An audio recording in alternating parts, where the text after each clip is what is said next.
Motion sickness या travel sickness भी इसको बोलते हैं, या जब आप गाड़ियों पे चलते हैं, कार या व्हीकल या ट्रेन पे चलोगे या एरोप्लेन पे चलते हैं, एवं बोट्स पर जब चलते हैं, किश्तियों पर चलते हैं या समुद्र में चलते हैं, तो उनमें एक किस्म की सिकनेस हो जाती है जिसको हम बोलते हैं मोशन सिकनेस।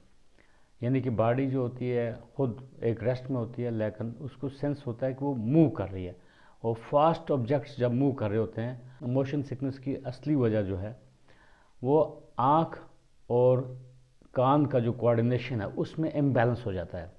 आँख कुछ और देखती है, बॉडी कुछ और परसेप्शन करती है, और दिमाग कुछ और, उनमें आपस में इम्बैलेंस और कन्फ्यूजन हो जाता है। जो बॉडी में एक सेंसरी सिस्टम होता है, जो प्रॉपरी रिसेप्शन सिस्टम है, जैसे हम गाड़ी में बैठे हैं, गाड़ी की फास्ट मूवमेंट चल रही है, बॉडी रेस्ट में है, लेकिन जब आउटर ऑब्जेक्ट्स जो हैं वो फास्ट चल रहे होते हैं, दिमाग को डिफरेंट परसीव हो जाता है। दिमाग समझता है कि भाई बॉडी रेस्ट में है, जॉइंट्स रेस्ट में है, मूवमेंट हो नहीं रही है, अचानक ये इतना फास्ट सिस्टम कैसे चल गया।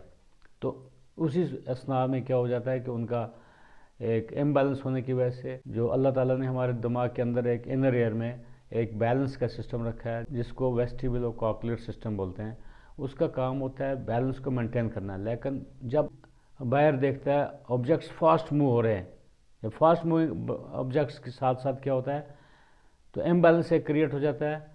सो दिमाग को डिफरेंट सेंस हो जाता है और कन्फ्यूजन स्टार्ट हो जाता है।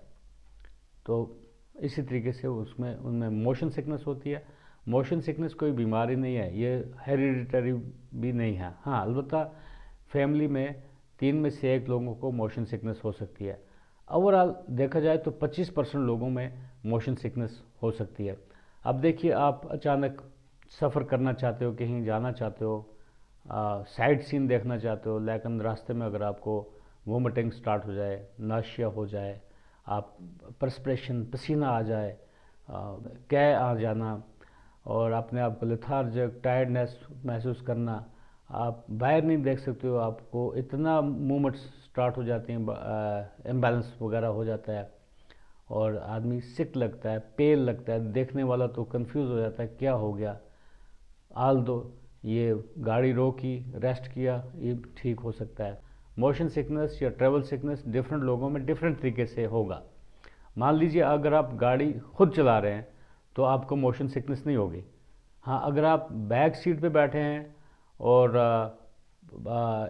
इनर एनवायरनमेंट जो गाड़ी का कहीं एसी वेसी है, या नाशिया क्रिएटिंग सब्सटेंसेस वहाँ पे कुछ हैं, कुछ ऐसा परफ्यूम कहीं से, तो आपको वोमिटिंग स्टार्ट हो सकती है। हाँ, एक्टिव अगर होंगे, क्यों दिमाग में अलर्टनेस रखनी है, तो अगर अलर्ट होगा तो उनको मोशन सिकनेस नहीं होगी। खासकर जो ड्राइवर हैं उनको मोशन सिकनेस नहीं होती, क्योंकि माइंड जो होता है कोऑर्डिनेशन में होता है, आँखों का दिमाग का कोऑर्डिनेशन होता है, फिक्सड तरीके से वो चल रहे होते हैं, इसलिए उनको ड्राइवर्स को तकरीबन मोशन सिकनेस नहीं होगी।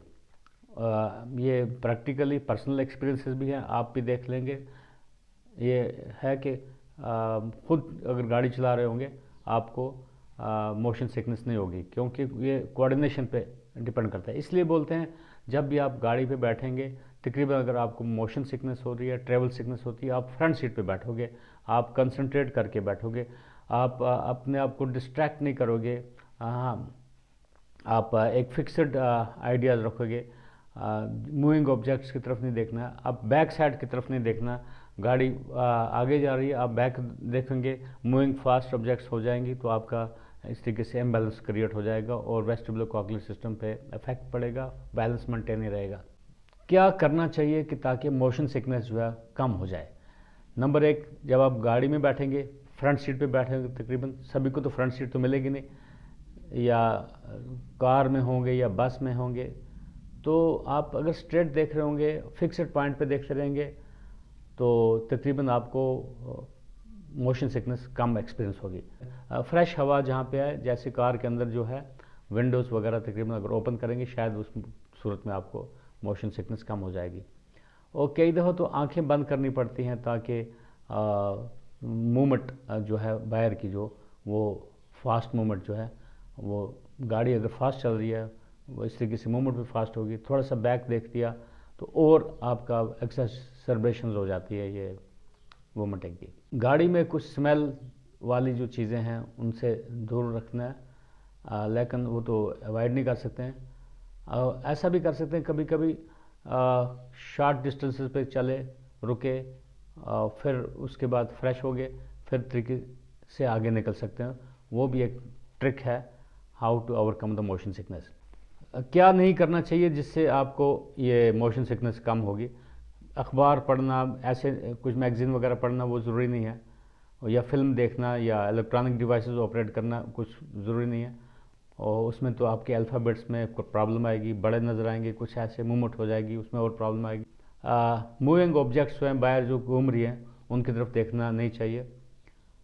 जैसे हम देखते हैं जो कार्स चल रही होती हैं साइड से, उनको देखने लग जाते हैं, या तो उनको, या दरिया के किनारे चलते वक्त तो रोलिंग वेव्स जैसे होती हैं वो देखना, तो उनको अवॉइड करने से शायद ये कम। हैवी मील्स आपको नहीं खाना चाहिए जिसमें आप सफ़र कर रहे होते हैं।